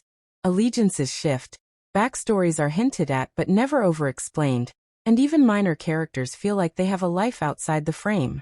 There's a lived-in quality to these people that makes the world feel wider, as if Stick's story is just one thread in a much bigger, unseen web. Stick 2025 shows that it understands the blueprint of the action crime genre, but refuses to build something predictable. It strips away the gloss, leans into the dirt, and delivers something that feels raw and immediate. The film plays with expectations, pacing, emotional beats, and character depth in ways that keep it from ever falling into cliché territory. It's not trying to reinvent the wheel, but it's absolutely trying to make the ride feel rougher, sharper, and more real than what the genre often offers. The execution proves that there's still room to surprise, to subvert, and to create something that feels as dangerous as it is thrilling. Stick 2025 doesn't just deliver an action-packed revenge story. It also slips in a raw, unfiltered commentary on social and cultural issues that feel painfully relevant. The film doesn't hammer you over the head with overt political messages or lengthy speeches, but instead, it weaves these ideas naturally into the fabric of its world. It lets the streets, the struggles, and the system speak for themselves. There's something very deliberate about the way the film frames the power structures that dominate Stick's environment. It's not just about crime, it's about who gets to control the narrative, who gets to survive, and who gets left behind to rot. The way the film positions Stick as a man trying to hold his ground in a system that's been designed to erase people like him carries a quiet, simmering social critique that feels baked into every decision, every fight, every betrayal. One of the strongest undercurrents in the story is the brutal reality of economic inequality. The city Stick navigates isn't some generic urban jungle. It feels like a real place where the rich live behind glass towers, and the poor fight over crumbling concrete. The crime syndicates aren't just villains. They're the stand-ins for unchecked greed and systemic corruption that's allowed to fester because those in power turn a blind eye. Stick's battle isn't just against criminals. It's against an entire structure that profits from people like him staying desperate, angry, and stuck in their place. The film doesn't waste time preaching about social justice, but every back-alley deal, every abandoned building, every rigged fight speaks volumes about a society that's given up on fairness. There's also a sharp look at community dynamics. Stick isn't a lone wolf in the romanticized sense. He's a product of his neighborhood, and the film carefully shows the tension between loyalty and survival. The people around him, friends, informants, former allies, are constantly forced to choose between sticking together and looking out for themselves. That uncomfortable tug-of-war feels like a pointed commentary on how marginalized communities are often fractured by fear and poverty. Not because they want to betray each other, but because they've been backed into corners where self-preservation feels like the only option. The film doesn't dress this up. It shows it as a painful, recurring reality that Stick has to live with. One of the more layered elements is how the film quietly critiques the idea of toxic masculinity, without making it a surface-level theme. In many action films, the hero wins by becoming colder, tougher, and more violent. But Stick 2025 plays with that trope. Stick's refusal to let go of his humanity, his moments of doubt, his emotional wounds, his hesitations, are what keep him alive, not what hold him back. The film pushes against the fantasy of the invincible, emotionless action hero and instead paints a portrait of a man who is deeply aware of his pain, and who fights not because he's unbreakable, but because he's already been broken and still refuses to stay down. This challenges the audience's expectations about strength and masculinity in a way that feels subtle but powerful. There's also an interesting layer of cultural commentary in how Stick navigates identity. Whether it's his heritage, his neighborhood roots, or his status as an outsider in the criminal underworld, the film constantly positions him as someone who isn't easily categorized. He doesn't neatly fit into the boxes people try to shove him into, and the story quietly critiques the way society labels people based on appearance, reputation, or background. Stick's fight is, in part, about rejecting those imposed identities and reclaiming his own sense of self in a world that's already written his story for him. Another clever touch is how the film handles authority figures. The police, politicians, and local power brokers aren't portrayed as cartoonish villains, but they are certainly not the heroes either. They're indifferent at best, complicit at worst. The corruption isn't painted in broad strokes. It's more insidious, woven into the background so naturally that it feels like the city's default setting. This isn't a film where justice comes from the system. It comes from people on the ground, fighting dirty because they know playing by the rules won't save them. That's a brutal but honest commentary on how broken systems fail the people they're supposed to protect. The film even touches on the exploitation of violence for entertainment in subtle ways. Stick's underground fights aren't just back-alley scraps. They're spectacles, sold to the highest bidder, watched by people who will never face the consequences of that bloodshed. There's a dark mirror here reflecting how society consumes violence as entertainment while ignoring the real people who suffer from it. The film doesn't make this its headline, but it's there, sitting beneath the surface, asking the audience to think about what we're watching and why we're drawn to it. Stick 2025 is packed with action, but the social and cultural commentary running beneath the story gives it weight. It doesn't shove these ideas down your throat. It lets them bleed through naturally, making the film feel like a living, breathing critique of the world it's set in. The complexity comes not from speeches, but from choices, from who Stick is allowed to be, from what his world forces him to do. It's a story that respects the intelligence of the audience, trusting them to see the commentary woven into the grime, the sweat, and the silence. Stick 2025 doesn't just deliver an action-packed revenge story. It also slips in a raw, unfiltered commentary on social and cultural issues that feel painfully relevant. The film doesn't hammer you over the head with overt political messages or lengthy speeches, but instead, it weaves these ideas naturally into the fabric of its world. It lets the streets, the struggles, and the system speak for themselves. There's something very deliberate about the way the film frames the power structures that dominate Stick's environment. It's not just about crime, it's about who gets to control the narrative, who gets to survive, and who gets left behind to rot.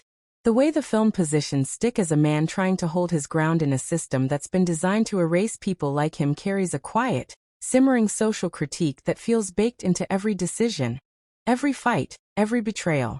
One of the strongest undercurrents in the story is the brutal reality of economic inequality. The city Stick navigates isn't some generic urban jungle.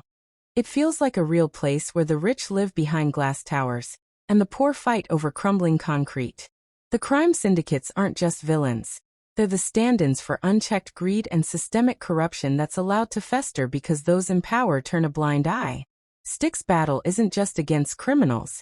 It's against an entire structure that profits from people like him staying desperate, angry, and stuck in their place. The film doesn't waste time preaching about social justice, but every back-alley deal, every abandoned building, every rigged fight speaks volumes about a society that's given up on fairness. There's also a sharp look at community dynamics. Stick isn't a lone wolf in the romanticized sense. He's a product of his neighborhood, and the film carefully shows the tension between loyalty and survival. The people around him, friends, informants, former allies, are constantly forced to choose between sticking together and looking out for themselves. That uncomfortable tug-of-war feels like a pointed commentary on how marginalized communities are often fractured by fear and poverty. Not because they want to betray each other, but because they've been backed into corners where self-preservation feels like the only option. The film doesn't dress this up. It shows it as a painful, recurring reality that Stick has to live with. One of the more layered elements is how the film quietly critiques the idea of toxic masculinity, without making it a surface-level theme. In many action films, the hero wins by becoming colder, tougher, and more violent. But Stick 2025 plays with that trope. Stick's refusal to let go of his humanity, his moments of doubt, his emotional wounds, his hesitations, are what keep him alive, not what hold him back. The film pushes against the fantasy of the invincible, emotionless action hero and instead paints a portrait of a man who is deeply aware of his pain, and who fights not because he's unbreakable, but because he's already been broken and still refuses to stay down. This challenges the audience's expectations about strength and masculinity in a way that feels subtle but powerful. There's also an interesting layer of cultural commentary in how Stick navigates identity. Whether it's his heritage, his neighborhood roots, or his status as an outsider in the criminal underworld, the film constantly positions him as someone who isn't easily categorized. He doesn't neatly fit into the boxes people try to shove him into, and the story quietly critiques the way society labels people based on appearance, reputation, or background. Stick's fight is, in part, about rejecting those imposed identities and reclaiming his own sense of self in a world that's already written his story for him. Another clever touch is how the film handles authority figures. The police, politicians, and local power brokers aren't portrayed as cartoonish villains, but they are certainly not the heroes either. They're indifferent at best, complicit at worst. The corruption isn't painted in broad strokes. It's more insidious, woven into the background so naturally that it feels like the city's default setting. This isn't a film where justice comes from the system. It comes from people on the ground, fighting dirty because they know playing by the rules won't save them. That's a brutal but honest commentary on how broken systems fail the people they're supposed to protect. The film even touches on the exploitation of violence for entertainment in subtle ways. Stick's underground fights aren't just back-alley scraps. They're spectacles, sold to the highest bidder, watched by people who will never face the consequences of that bloodshed.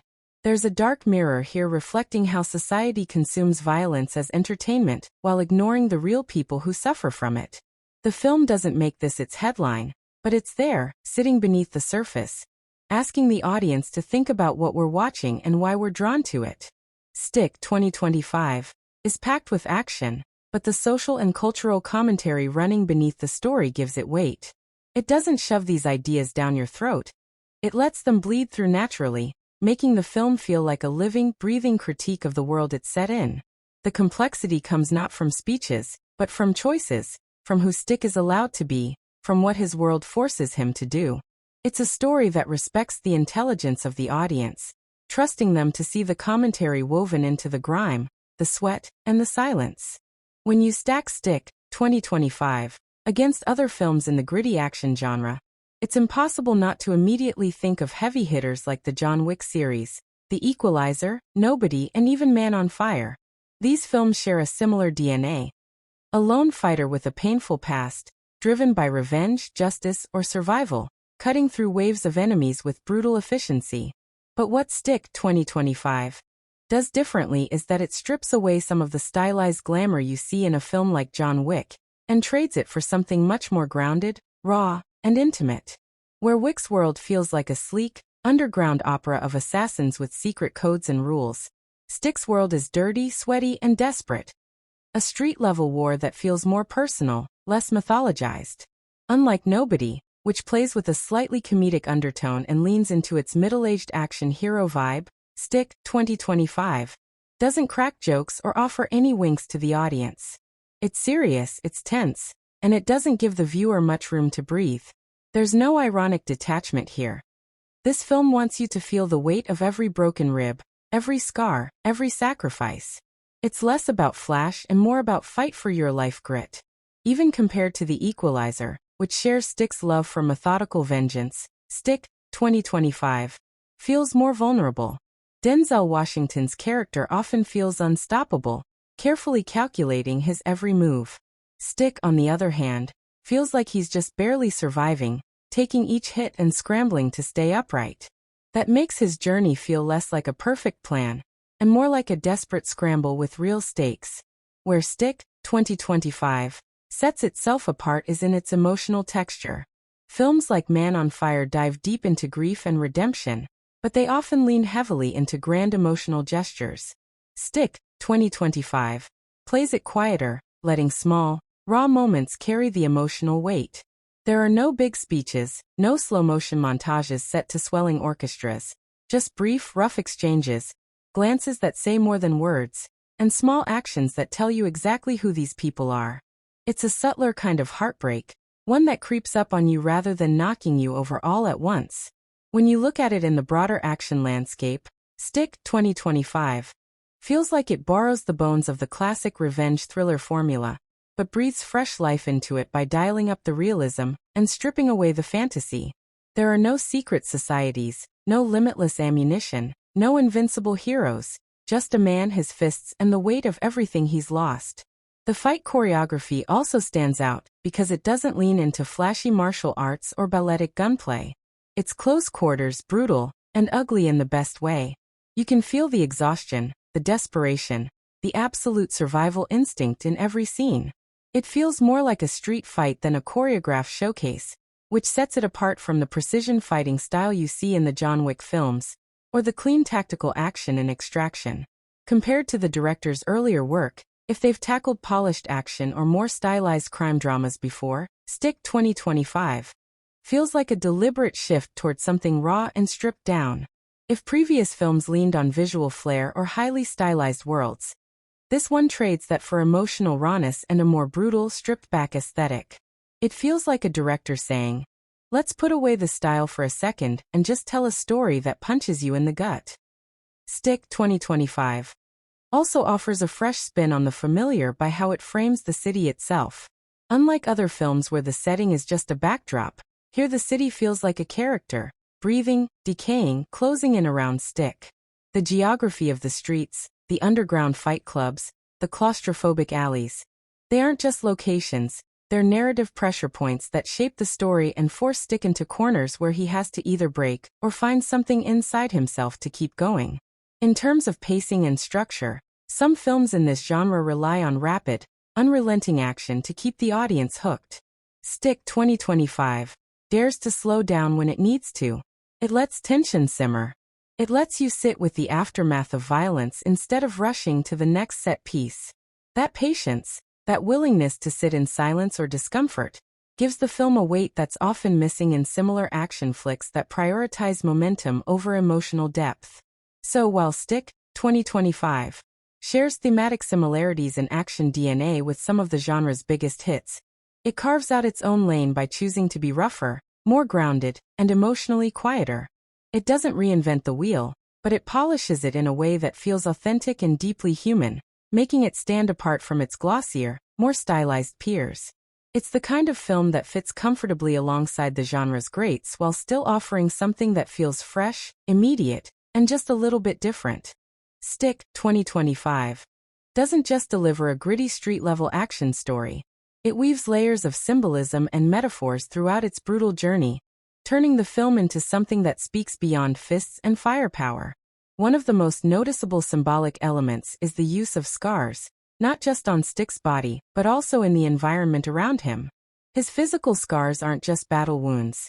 They are visual markers of a life built on survival, each one carrying a story that the film doesn't always explain, but forces you to imagine. Stick is a man literally carved by his past, and the city around him mirrors that damage. Crumbling buildings, rusted fences, broken neon signs.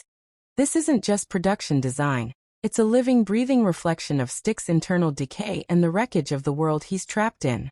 The city is as scarred as he is, and that parallel makes every street fight feel like he's battling himself as much as his enemies. The underground fight clubs themselves feel deeply symbolic, acting almost like modern-day gladiator arenas where men are reduced to tools of violence, fighting for survival and scraps of honor in a system that profits from their pain.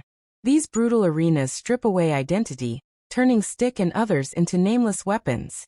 But Stick's fight isn't just for money or pride. It's a fight to claw back his own humanity in a place that constantly tries to take it from him.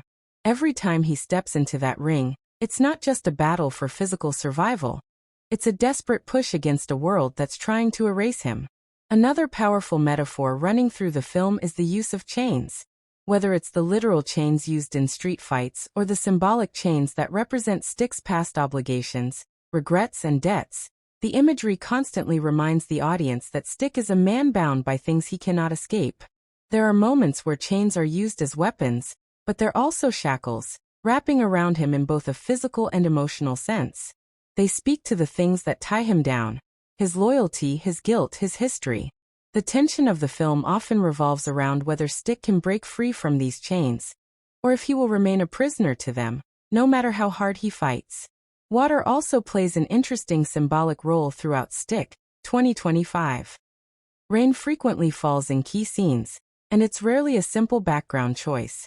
Rain seems to arrive in moments where Stick is at emotional crossroads, or when a major revelation hits. It doesn't cleanse him, it weighs him down. In most films, rain is a symbol of renewal, but here it feels more like a burden, adding weight to Stick's already crushing journey. There are scenes where the camera lingers on puddles reflecting fractured neon lights, creating visual moments where Stick's distorted reflection suggests how splintered and broken his identity has become. It's as if even the city itself refuses to show him clearly, reminding him that he no longer knows who he really is beneath all the violence. The recurring image of closed doors is another subtle metaphor. Throughout the film, doors slam in Stick's face, both literally and metaphorically. Whether it's allies refusing to help, opportunities slipping away, or Stick facing the consequences of bridges he's burned, the film builds this repeated rhythm of closing doors to represent how limited his choices are becoming. Every closed door tightens the narrative noose, showing how the world is shrinking around him until he's forced into a corner with nowhere else to go. It's a simple but brutally effective visual thread that makes each betrayal and loss feel like a piece of Stick's shrinking world snapping shut. Even Stick's fighting style seems to carry metaphorical weight. His style is scrappy, brutal, and efficient. It's not about looking good, it's about staying alive. It's a visual language that tells the story of a man who's always one step away from collapse, but refuses to fall.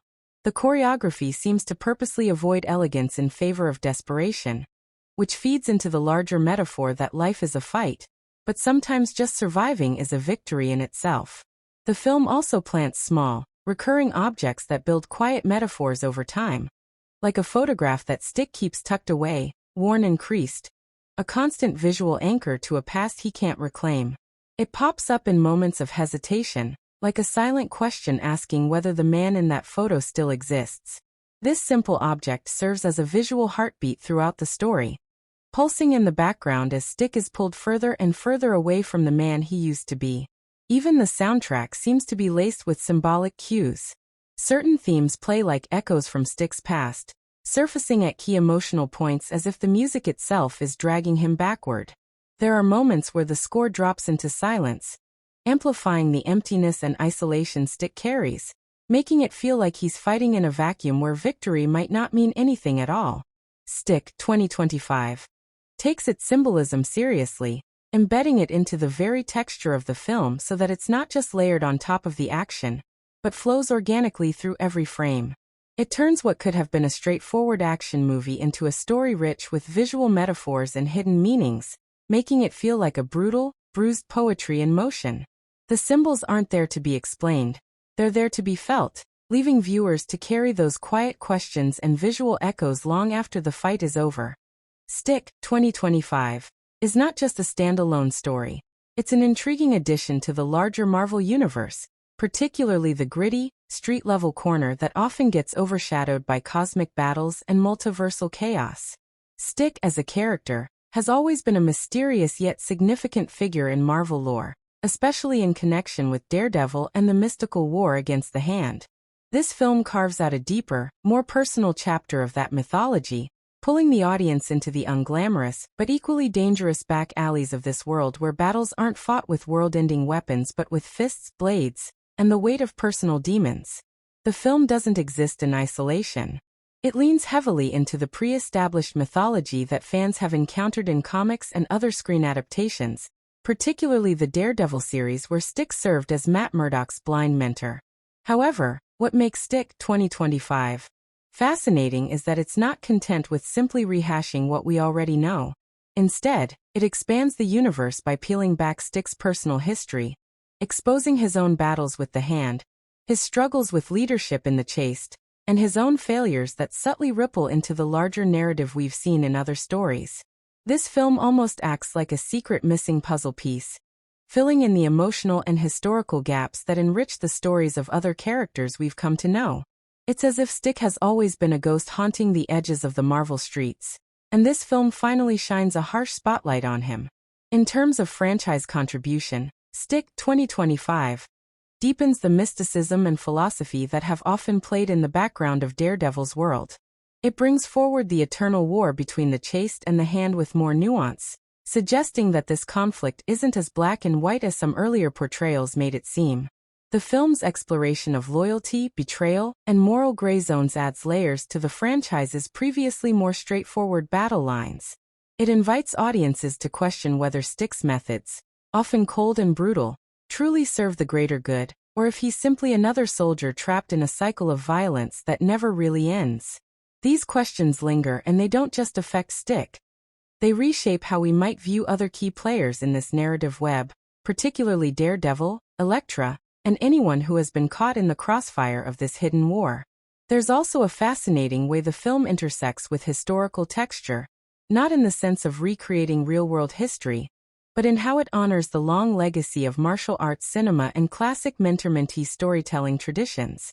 Stick has always been the mysterious blind master archetype, but this film roots him in a more grounded lineage, making him feel like part of a spiritual history that stretches beyond the Marvel universe.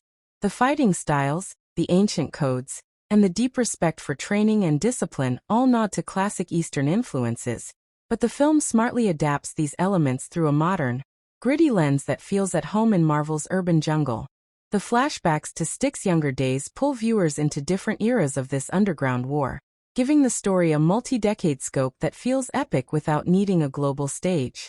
These time-hopping moments don't just flesh out Stick's backstory. They create connective tissue with events and characters we've seen elsewhere in the franchise. You start to see how long Stick has been maneuvering behind the scenes, and it recontextualizes some of the big choices made by other heroes. His influence, it turns out, is wider and more complicated than we might have assumed. Stick, 2025, also plays a critical role in setting the stage for potential future stories within the franchise. It teases hidden alliances, ancient factions that haven't yet come to the forefront, and unresolved tensions that could ripple into new series or films. There are seeds planted that could easily bloom into crossover events or new origin stories, which is part of what makes this film feel so alive within its franchise context. It's not just a character study, it's a quiet expansion of the Marvel streets, the mystical battles, and the morally murky warriors who fight in the shadows. Stick's story doesn't just belong to him. It's a thread in a much larger, sprawling tapestry, and this film makes sure you can feel the weight of that history in every scar, every loss, and every fight he takes on. Stick 2025 is a film that operates in an interesting financial space within the Marvel ecosystem. Unlike the massive budgets reserved for Avengers-level spectacles, this film comes from the more grounded, street-level corner of the Marvel universe, which naturally means the budget is considerably leaner. But here's where it gets exciting. Even with a modest budget compared to cosmic blockbusters, Stick 2025 uses every dollar in clever, impactful ways. The production team focuses on practical effects, real-world locations, and close-quarters combat choreography instead of expensive green screen-heavy sequences. This choice not only gives the film a more authentic, gritty texture, but also showcases how you can make a visually compelling movie without burning through hundreds of millions of dollars. The budget actually works in the film's favor. By not relying on flashy CGI-heavy battles, the story keeps the audience locked into the intense, personal nature of the fights and the drama. The money goes where it matters, into tightly choreographed action scenes, atmospheric set designs, sharp costume work, and a soundtrack that punches well above its weight. It's the kind of film where you can see that the team prioritized storytelling and character immersion over jaw-dropping spectacle. And this focus makes it stand out from its big-budget Marvel siblings. Now when it comes to box office performance, Stick 2025 doesn't carry the automatic billion-dollar expectation that something like an Avengers or Spider-Man film does, but it carves out its own success story. The marketing campaign plays it smart. It's not everywhere in the way a flagship Marvel film would be, but it leans hard into building hype among hardcore fans of the Marvel street-level heroes, martial arts enthusiasts, and those who love morally complex, character-driven stories. That niche marketing pays off. The trailers promise intense fight sequences, a darker tone, and a rare deep dive into the life of a character who's always been in the shadows. Word of mouth becomes a critical weapon for the film's box office traction.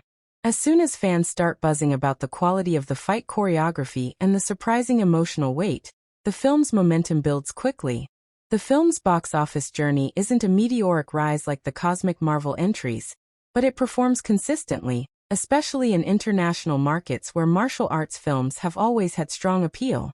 The disciplined pacing, focus on hand-to-hand combat, and the philosophical undercurrent about purpose and sacrifice make the film especially attractive to audiences that crave substance alongside action.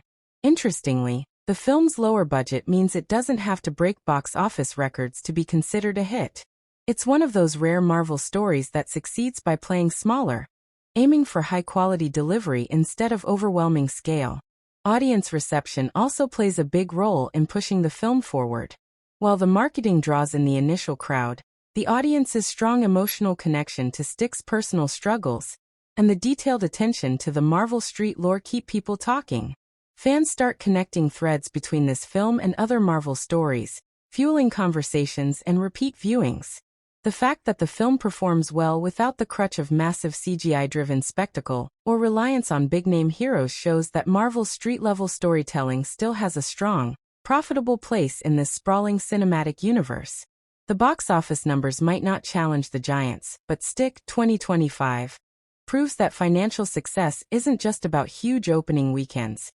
It's about building something that resonates, lingers, and makes people want to dive deeper into the corners of this universe that aren't always in the spotlight. The budget-to-quality ratio ends up being one of the film's strongest assets, and the way it punches above its financial weight becomes part of its unique charm. Stick 2025 offers audiences multiple exciting ways to dive into its intense, street-level world, and the viewing experience you choose can really shape how deeply you connect with the film's gritty atmosphere and sharp action. For those who want to catch every detail on the big screen, the film's initial release in theaters is absolutely the best way to soak in the atmospheric lighting, the tight, up-close fight choreography, and the immersive sound design that really comes alive in a cinematic setting. The theater experience magnifies the claustrophobic tension of the narrow alleyway chases, the bone-crunching fights, and the subtle visual storytelling that makes the film pop. When you're sitting in a dark room with that massive screen, you can feel every hit, hear every echo, and catch every subtle shift in the characters' expressions. It pulls you straight into Stick's dangerous world with no distractions. But after its theatrical run, the film makes a smooth transition to major streaming platforms, which is where a lot of the long-term audience starts to build.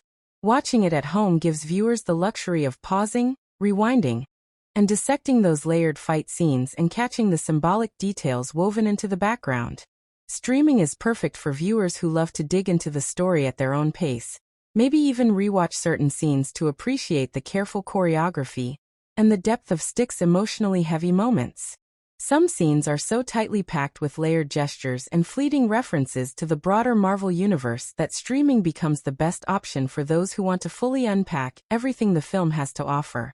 For those who prefer flexibility, digital rental and purchase options are made available soon after the theatrical window closes.